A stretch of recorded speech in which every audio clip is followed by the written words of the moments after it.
E aí pessoal, tudo bem com vocês? Sejam bem-vindos então à nossa continuação do nosso curso de vídeo para iniciantes. Como prometido, vou trazer 6 aulas extras direto da nossa plataforma 123 Gravando aqui para vocês no YouTube, para vocês conhecerem um pouco mais do curso, verem se vocês gostam. E a aula que a gente vai começar hoje é movimentos de câmera, que é uma aula que comunica muito bem com o que a gente já viu até agora. A gente já viu na prática lá, as aulas práticas, que eu acredito que é o que o pessoal mais gostou, os movimentos de câmeras mais básicos, um push-in, um pull-out, que eu mostrei na prática esses movimentos de câmeras. Agora a gente vai ver uma segunda parte, que é a gente vai ver o que eles fazem no cinema para a gente trazer para as nossas produções.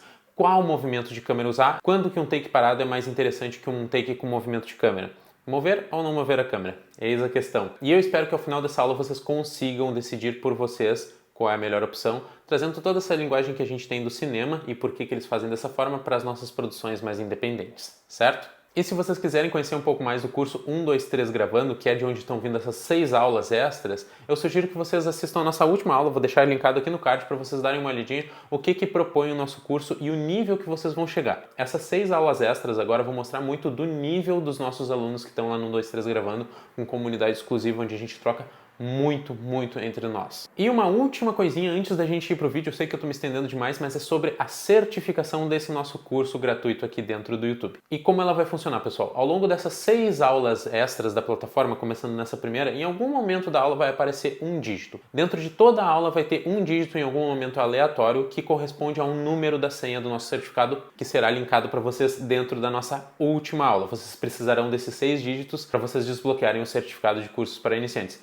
Por que a gente faz dessa forma, pessoal? Para a gente garantir que vocês assistam às aulas, que os conhecimentos passados aqui dentro do curso, realmente vocês aprenderam e vocês seguiram com a gente até aqui. Para a gente realmente ter completa consciência de que vocês estão aprendendo e a gente emite um certificado com valor para pessoas que assistiram o curso. Então fiquem atentos nos conhecimentos da aula também, mas fiquem atentos quando o dígito aparecer. Vai tocar esse som quando o dígito for aparecer na tela. Ao final da nossa última aula, com o 6º dígito, vocês podem pegar o certificado de vocês. Certo, pessoal? Então vamos lá que eu já me estendi demais. Vamos para a nossa aula. E aí pessoal, tudo bem com vocês? Sejam bem-vindos a mais uma aula aqui do nosso curso de vídeo e hoje a gente vai falar de movimentos de câmera. Eu acho que é uma aula das mais queridinhas aí pelo pessoal, né? Uma das aulas mais pedidas e é justamente por ser uma das aulas mais pedidas que a gente tem mais conteúdo sobre que eu gostaria de diversificar um pouquinho aqui e trazer de repente alguns conhecimentos que vocês ainda não têm sobre isso ou que ainda não foi explorado, né? Por outras pessoas. Vamos lá? E aqui já fica a primeira pergunta na mesa, que é: quando mover uma câmera? Quando uma câmera em movimento vai ser mais interessante que uma câmera parada? Quando um take in slow push-in, né, para o nosso sujeito, onde a câmera vai lentamente em direção ao nosso sujeito, vai ser mais interessante do que se esse quadro ficasse simplesmente parado? Mover ou não mover a câmera?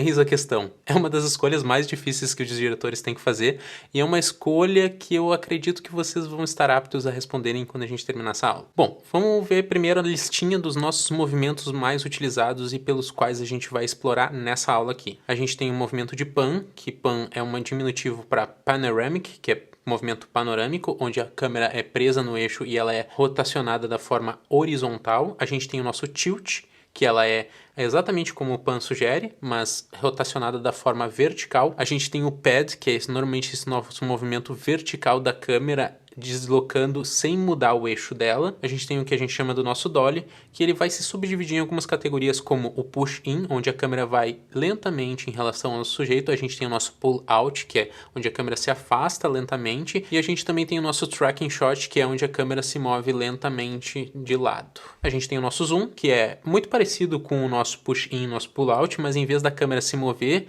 em relação ao nosso sujeito, ela vai ficar parada e o que vai se mover é o nosso ângulo focal. A nossa lente vai dar zoom e vai tirar o zoom, dependendo do que a gente quiser fazer. A gente tem o nosso movimento chamado de crane, que é normalmente os movimentos de grua, onde tem uma grua e a câmera se desloca livremente pelo ar, mudando tanto ângulo quanto distância do solo. A gente tem o nosso movimento Steadicam, que muitos de vocês vão estar bem familiarizados, porque é daí que se origina a nossa ferramenta, o Steadicam mesmo, que eu uso uso para estabilizar os nossos vídeos, ou mais atualmente mais utilizados também gimbals. A gente também tem os nossos takes handheld, que são os nossos takes na mão grande, que a gente chama mesmo, né, que são normalmente takes um pouco mais tremidos. Temos também o nosso POV, que é o nosso em primeira pessoa, normalmente feitos com GoPros, lentes grande angulares. A gente tem justamente a visão do nosso personagem. E o nosso último, que ele não é teoricamente um movimento de câmera, mas é como se fosse, que é a mudança de foco, onde a gente tem a mudança de um foco de um primeiro plano para um segundo plano, ou vice-versa. Bom, vamos ver em detalhes cada um desses movimentos de câmeras e como a gente pode estudar a partir do cinema e trazer para as nossas produções. Bom, vamos começar com o nosso movimento de pan, o nosso movimento panorâmico, que consiste da câmera girar no próprio eixo da forma horizontal. Ele é um dos movimentos mais utilizados no cinema. Quando ele é feito de forma lenta, normalmente ele nos dá a ideia de expansão de quadro. A gente quer mostrar mais para a nossa audiência do que está se passando no local da cena, dar mais informações para os nossos espectadores. E ele também pode ser feito de forma rápida. Eu adoro o exemplo do La La Land, por exemplo, que a gente tem justamente esse efeito de virada de cabeça, de forma muito rápida. Parece que a gente está vendo dois elementos acontecerem ao mesmo tempo, que é justamente essa ideia. A gente usa esse pan rápido para dar justamente essa sensação de chamar a atenção e se virar rapidamente para a ação que está sendo chamada. Eu não costumo utilizar muito esse rápido, porque não é muito o propósito dos vídeos que eu faço, mas eu costumo muito utilizar o lento. O lento, normalmente eu começo com o sujeito olhando para algum lugar, normalmente a noiva começa olhando lá para o noivo, lá na ponta do altar, e eu começo lentamente com o olhar dela, e daí depois eu vou fazendo uma panorâmica por todo o cenário, eu vou passando por todo o cenário, mostrando as coisas que eu quero mostrar, até chegar no meu noivo lá que está esperando por ela, que é para onde ela estava olhando. Então, isso é uma forma que eu traduzo um pouco do cinema dentro das minhas produções, e eu procuro mostrar mais da cena onde isso tudo está acontecendo. Seguimos com o nosso tilt, que é aquele movimento da câmera girar no próprio eixo, só que de forma vertical agora. Ele é utilizado bem menos que o pan, porque o pan é um movimento onde a gente enxerga o mundo mais na nossa horizontal, a gente costuma virar a nossa cabeça mais lateralmente do que verticalmente, mas ele tem um dos propósitos mais fundamentais do cinema, que a maioria dos filmes começam a estabelecer uma cena, né, a dar aquele nosso establishing shot. Normalmente ele acontece com um tilt. A gente começa do céu e vai mostrando a terra, vai mostrando o cenário. Ou quantos filmes não começam com um take aéreo também mostrando só aquele mar passando super rápido, e a câmera ela vai lentamente girando para frente e a gente vai vendo a terra ou uma ilha. Então ele é uma ótima técnica para a gente introduzir o nosso cenário, para a gente fazer justamente esses nossos establishing shots. Ele também é utilizado para revelar personagens. Normalmente quando começa de baixo para cima, a gente revela normalmente um vilão, um personagem poderoso, como a gente viu lá nas nossas regras de composição, mas quando a gente faz esse movimento, né, das pernas passando pelo tronco até revelar o rosto, a gente também tem toda essa tensão de revelação do sujeito. Ou a gente também pode, por exemplo, se eu olhar aqui para baixo, essa câmera vai se mover lentamente para baixo, ela girar normalmente para baixo, para mostrar para vocês para o que eu estou olhando. E isso normalmente nas minhas produções eu uso exatamente como a primeira ideia passa, que é justamente eu quero estabelecer um local, eu quero mostrar essa cena pela primeira vez, eu quero mostrar o parque onde eu estou fazendo o ensaio, eu quero mostrar uma casa de eventos. Normalmente eu vou usar movimentos de tilt para eu revelar esse cenário, que ele dá essa impressão no nosso subconsciente, que é justamente um tipo de take, um tipo de movimento de câmera que dá essa ideia de introdução à história que eu vou contar. O dolly, ele consiste em a câmera ficar num eixo fixo, ou seja, ela não vai se mover nem em pan e nem em tilt, mas a gente vai ter essa aproximação da nossa cena ou esse afastamento da nossa cena. E a gente também tem essa questão dela se mover de lado e a gente ter o que a gente chama de um tracking shot, ou seja, a gente tem o nosso push in, que é quando a gente aproxima a nossa câmera, a gente tem o nosso pull out, onde a gente afasta a nossa câmera, e a gente tem o nosso tracking shot, o nosso tracking movement, que ela vai normalmente de lado em relação à ação. Bom, no movimento de push in a gente cria muito legal esse efeito de onde a gente mostra um cenário e a gente vai lentamente indo em direção ao ponto central desse cenário, que a gente vai tirando toda essa tralha do caminho. Pensem bem como isso, a gente vai eliminando essas distrações até a gente chegar no nosso elemento principal, ou um sujeito, ou um elemento. Ela é muito utilizada em filmes nessa situação onde se tem uma tensão, onde um sujeito ele tá quase que imerso nesse cenário, mas muito longe dele, muito longe em pensamentos, e aquilo vai se eliminando tudo até o momento que tu focaliza somente no teu sujeito. Isso é muito legal, em vez de tu dar um zoom, porque tu tem toda uma mudança de perspectiva em relação ao fundo. Ele vai mudando em relação ao quanto tu vai te aproximando ou não do teu sujeito. Quando a gente tem um movimento de retirada, que a gente chama do pull out, onde a gente tem a câmera se afastando da nossa cena, a gente tem justamente essa ideia contrária, onde a gente quer começar em um ponto super central, como vocês viram lá na aula de composição, onde ela começa com a câmera na mão, a gente começa com o elemento central e a gente vai distanciando ao longo do tempo e a gente vai mostrando mais desse cenário, mostrando mais do que cerca o nosso sujeito. Uma das minhas cenas de intro favoritas, que é do Stanley Kubrick, no filme Laranja Mecânica. Assistam esse filme, ele é meio pesado, já vou dando a dica aqui pra vocês, mas ele é um filme que também tem uma cena de intro maravilhosa, onde a gente tem o nosso protagonista completamente focado, e é um take de vídeo que eu acho que dura uns 2 minutos, da câmera só se afastando sem corte nenhum, e só mostrando mais do cenário onde ele está e ambientando toda essa ideia do filme, todo esse universo com um take apenas no início do filme. Então, é um ótimo take, eu acho sensacional essa cena, sensacional essa construção desse movimento, porque justamente acontece isso, ele serve o propósito da história. Eu tô mostrando nesse um take inicial todo esse universo que vai se passar o filme, toda essa distopia que vai se passar o filme. Então eu acho uma forma magnífica como foi usada esse movimento de câmera. Eu normalmente uso isso justamente com essa ideia de que eu tenho um elemento central, mas eu quero mostrar mais disso pro mundo. E a gente tem o nosso tracking shot. Por que tracking shot? Tracking shot dá essa ideia de take de movimento. Eu tô te seguindo. Justamente se a gente traduzisse, daria essa ideia de take, eu seguindo alguém. Então ela acontece normalmente dessa forma mais panorâmica. A gente tem uma cena do Grand Budapest Hotel que é muito legal o jeito que ela foi construída. Ela foi gravada com um tracking shot em cima de um dolly. O dolly, para quem não sabe, é justamente isso. É aqueles ferrinhos, aqueles trilhos que eles montam onde aquele carrinho com a câmera passa em cima e é daí que se origina esse movimento de câmera. Mas a gente tem essa cena do Grand Budapest Hotel onde o trem, na verdade, ele não é um trem. Ele não está sendo filmado. Ele é um quadrinho que ele vai seguindo e a câmera vai seguindo junto a ele, dando a impressão de que eles estão dentro de um trem. E aqui a gente parte para o nosso zoom. No zoom a gente tem justamente o nosso ângulo focal mudando com uma lente zoom para a gente mudar o nosso plano. O que isso tem de diferente em relação ao push-in ou pull-out? Bom, para entender um pouquinho do nosso zoom, a gente tem que entender um pouquinho primeiro das nossas milimetragens, dos nossos ângulos focais. A gente tem a grande angular e o nosso teleobjetivo. Qual é basicamente a diferença de perspectiva dessas imagens? O nosso grande angular, normalmente, ele vai ter uma distorção do fundo e o fundo vai parecer menor em relação ao sujeito, ou seja, a gente engrandece muito mais o que está próximo da câmera. Um exemplo aqui para vocês, estou gravando em 18mm, a minha mão ela tá a 1 metro de distância, olha o tamanho da minha mão em relação ao meu rosto, ela tá muito maior, mas ela não é assim na vida real. Então se eu tivesse numa normalidade, essa distorção ela seria exatamente o que vocês olham ao olho humano, ou seja, 50mm, 50mm é a normalidade, tudo que vem para baixo, ou seja, 18, 24 são grandes angulares e tudo que vai para cima, 85, 200, 70...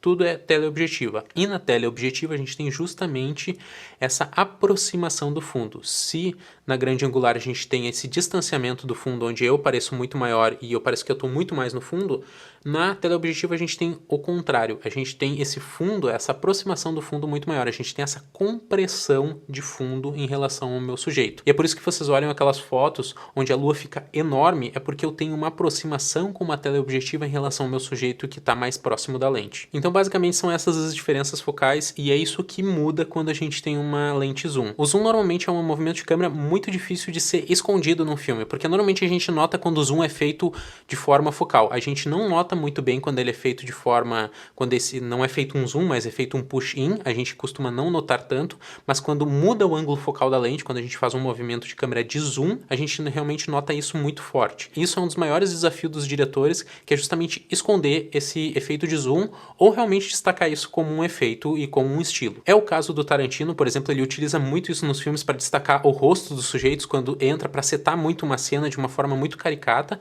É feito como, por exemplo, o estilo do Tarantino. A gente acaba vendo muitos vloggers utilizando, e é mais ou menos o caso que eu usaria, que é, por exemplo, assim, se eu quisesse falar com vocês de forma mais fechada, que vocês prestassem atenção em mim, eu ia vir aqui e fechar um pouco mais a lente para vocês prestarem mais atenção no que eu tô falando e vocês verem que essa parte do vídeo é realmente importante. E depois, quando eu termino o meu argumento, eu volto aos meus 18mm para vocês saberem que se normalizou essa questão dessa informação que eu passei para vocês. Que a gente pode dar uma relaxada e isso não é tão importante quanto o que veio. E uma última coisa do zoom é que a gente pode usar ele combinado junto com o nosso push-in, o nosso pull-out, e a gente cria o que a gente chama desse nosso vertigo effect. São nomes difíceis, eu sei, mas estão tudo aparecendo na tela aí na edição para a gente facilitar.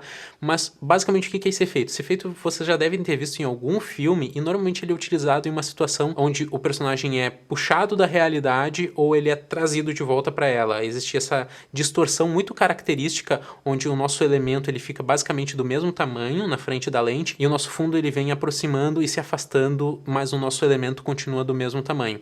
Esse efeito é muito característico justamente para a gente, por exemplo, entrar num sonho. A gente pode usar isso de formas mais criativas. Bom, agora a gente está indo aqui para o nosso movimento do crane. É basicamente para te dizer que esse movimento é feito por uma grua. Ele normalmente é feito com cabo extensor. A gente não tem gruas nas nossas produções para serem feitas, mas é interessante que ele venha da grua, a gente entender que ele venha de um equipamento super caro, que é normalmente aqueles braços com guindastes, com umas rodinhas que ficam andando pelo set, porque eu já vi muita gente, e eu também me arrisco a fazer algum dia, quando a gente tem um gimbal, a gente possa mover a nossa câmera lá em cima, a gente usa um cabo extensor para fazer esse efeito de crane. E ele é normalmente utilizado justamente com essa ideia e essa única ideia de mostrar mais do cenário, só que de forma mais versátil, onde a gente pode combinar movimentos. E a gente começa aqui a entrar numa área muito legal dessa nossa aula, onde a gente começa a fazer a mágica dos movimentos de câmera, que é combinar um com o outro.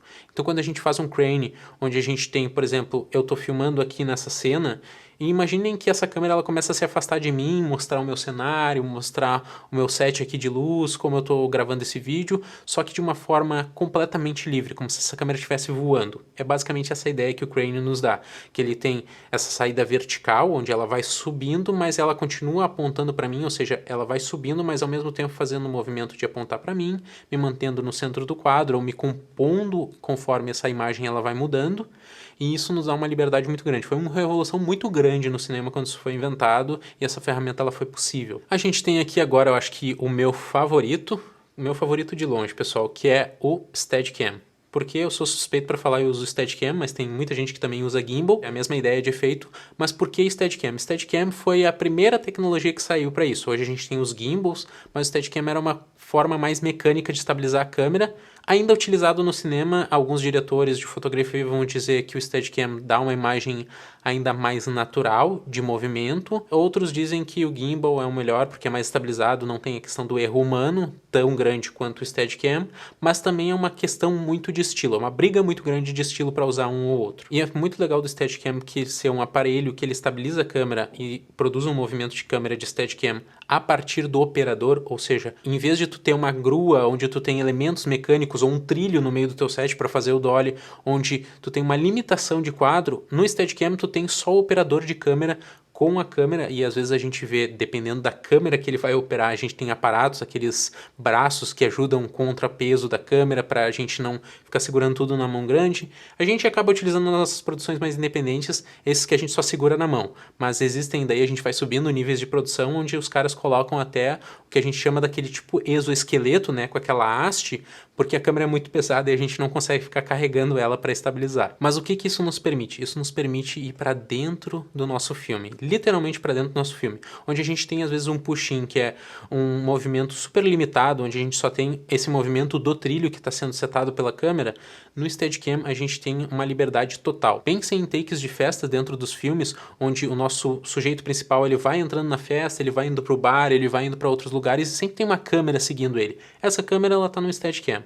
Então a gente nos permite ir para dentro dessa cena e vivenciar isso junto com o nosso protagonista. Uma característica muito legal dos Steadicams é que eles possibilitaram os nossos planos contínuos, ou a popularização dos nossos planos contínuos. O que são os planos contínuos? Vocês sabem aquele take, ou vocês já viram algumas montagens na internet onde não existem cortes na cena, não corta de uma cena para outra, mas a cena ela vai se moldando sem cortes e a gente só tem uma câmera sempre seguindo essa mudança? Isso são os takes contínuos. Normalmente, 90% dos casos eles são feitos com Steadicams ou gimbals, que nos permitem essa fluidez de movimento de acordo com a que a cena acontece e a gente pode acompanhar a ação sempre de perto. Agora, seguindo essa mesma ideia, a gente tem o movimento handheld, que é segurando na mão. Basicamente, se a gente fosse traduzir isso, que normalmente pode ser segurando a câmera na mão mesmo, como a gente faz com essas câmeras menores, mas como é que tu vai segurar uma câmera de cinema na mão, né? É meio complicado. Então a gente vê as pessoas utilizando aqueles suportes pro ombro, onde a câmera vai em cima do ombro, eles têm duas hastes para operar a câmera assim, e o visor fica na cara deles, normalmente é aquele famoso movimento que os nossos pais utilizavam com aquelas câmeras filmadoras enormes, onde eles colocavam ela no ombro e filmavam. Isso vem do cinema, por causa que as câmeras ainda continuam sendo muito grandes, a gente tem câmeras menores, mas a gente precisa ainda fazer esse movimento na mão grande, que a gente chama, né, dessa forma. E ele normalmente tem muito mais tremida, porque não tem nenhuma forma de estabilização, às vezes eletrônica, às vezes da própria câmera, mas normalmente quando a câmera já não tem nenhuma forma de estabilização, a cena é mais pensada justamente para servir a história. Às vezes é um movimento mais de agitação, onde tu tem os teus personagens correndo de um perigo, ou correndo numa agitação, tu tem movimentos de câmeras mais rápidos, normalmente tu vai ter movimentos de câmeras filmados à mão. Então a gente partindo aqui para o nosso POV, né, o nosso em primeira pessoa, ele é muito utilizado, tem uma cena muito característica do Robocop, quando ele acorda, né, e ele tá no corpo, e daí tem todo aquele filtro de máquina nele, mas mostra o que ele tá vendo, nos dá muito mais empatia com o nosso personagem, porque a gente tá vendo o que ele vê, então a gente se traz totalmente para dentro do nosso personagem, e normalmente a gente utiliza isso nas nossas produções, normalmente com GoPros, né, a gente faz bastante isso com GoPros. Eu acabo utilizando muito isso quando eu vou andar de bike, quando eu vejo vídeos também de downhill, dos pessoal fazendo esportes super radicais, e a gente quer ver o que eles estão vendo, a gente quer justamente ter essa impressão do que eles estão sentindo. Normalmente GoPros são ótimas para isso, que a gente vai realmente imerso para ação, a gente vai viver o que eles estão vivendo. E aqui a gente chega no nosso último movimento de câmera, é a mudança de foco. Eu utilizo muito isso. E aqui a gente também cria uma discussão se isso é um movimento de câmera ou não é, mas ele é um movimento focal. Da mesma forma como o zoom é um movimento de lente, eu acredito que ele também seja um movimento de câmera por justamente ter esse movimento focal. Que às vezes eu quero, por exemplo, focar na minha mão. Claro, o foco está no meu rosto, mas no momento que eu coloco a minha mão na frente do meu rosto, eu tenho essa mudança focal, eu volto, ele foca no meu rosto. Isso é muito comum quando, normalmente, tem uma cena muito característica disso no cinema, que é quando os personagens entram numa sala e eles olham para um canto, e aquilo já estava enquadrando, estava desde o início no enquadramento da nossa cena, mostrando o personagem lá no fundo, e todo esse início, esse foreground, que a gente chama tudo que está próximo da lente, está borrado e a gente vai seguindo em foco o nosso sujeito lá atrás, ele para, ele olha para próximo da câmera e há uma alternância de foco, onde o que fica em foco é exatamente para o que ele está olhando, que é o que estava na frente da câmera o tempo todo. E eu utilizo muito isso quando eu quero ter uma alternância, por exemplo, se eu estou focando uma folhagem, alguma coisa, eu gosto muito de usar muitos elementos na frente da minha lente para criar essa tridimensionalidade de imagem, então eu começo sempre com o que está focado mais na frente da lente, mas normalmente o mais importante está acontecendo atrás. Por exemplo, os noivos estão lá no altar atrás, eu começo focando um detalhe de uma rosa, uma flor, e daí esse foco lentamente muda para os meus noivos lá, e daí a gente tem toda essa profundidade de campo imensa e dá toda essa tridimensionalidade para o nosso vídeo. Mas é isso, pessoal, é importante a gente ter conhecimento desses movimentos de câmera e para que normalmente eles são usados, para justamente a gente fazer a magia do nosso vídeo, que é começar a combinar eles. É justamente combinar um tilt, que é esse movimento de girar a câmera de baixo para cima ou de cima para baixo, verticalmente, com um push-in. Então a gente está indo em direção ao nosso personagem e a gente está fazendo esse movimento de revelar ao mesmo tempo, ou seja, a gente está aproximando o nosso quadro e ao mesmo tempo revelando quem é o nosso personagem. E a gente tem inúmeros outros, aí as combinações elas ficam infinitas e vai da criatividade de vocês. E pessoal, só lembrando para vocês, se ficou dúvida de o porquê usar um movimento de câmera ou outro, pensem como vocês querem guiar a visão do espectador de vocês, para onde vocês querem que ele olhe, o que é interessante na cena mostrar para o nosso espectador. Essa é a pergunta que vocês têm que se fazer para saber qual movimento de câmera vocês vão usar. E lembrem-se aqui, eu sempre gosto de dar esse alerta, antes da gente começar a fazer efeitos super criativos, acho válido a gente fazê-los também, a gente pode testar eles da forma que a gente quiser. Isso serve a um propósito da história, eu realmente tenho um propósito que vai me ajudar a contar a minha história se eu fizer esse movimento de câmera? Se sim, ótimo, faça, explore, seja criativo com ele. Então lembre-se só disso, story is the king, a história, tudo tá aqui para servir a nossa história. Mas é isso, pessoal, também só gostaria de lembrar mais uma vez que é uma questão de treino. Não tentem ver esse curso todo de uma vez só, todos os vídeos, depois tentar aplicar assim, porque daí a gente vai chegar aqui com a nossa câmera e beleza, eu tenho que compor assim, mas eu tenho que fazer um movimento de câmera, e daí eu tenho que... E quando vê, a gente nem tá pensando no que a gente quer contar. Então, pessoal, olhem uma aula, pratiquem, olhem outra aula, pratiquem, são muitos conceitos pra gente aprender. Eu mesmo não consigo pensar em todos eles na hora que eu tô gravando, e eu penso mais comumente na minha regrinha ali que eu vou formando ao que serve o propósito do que eu estou contando. Mas isso, mais uma vez, só veio com a prática. Só veio eu gravando e gravando e gravando pra saber como contar melhor o que eu quero contar. Mas é isso aí, espero que vocês tenham gostado dessa aula. Um abraço, até a nossa próxima aula.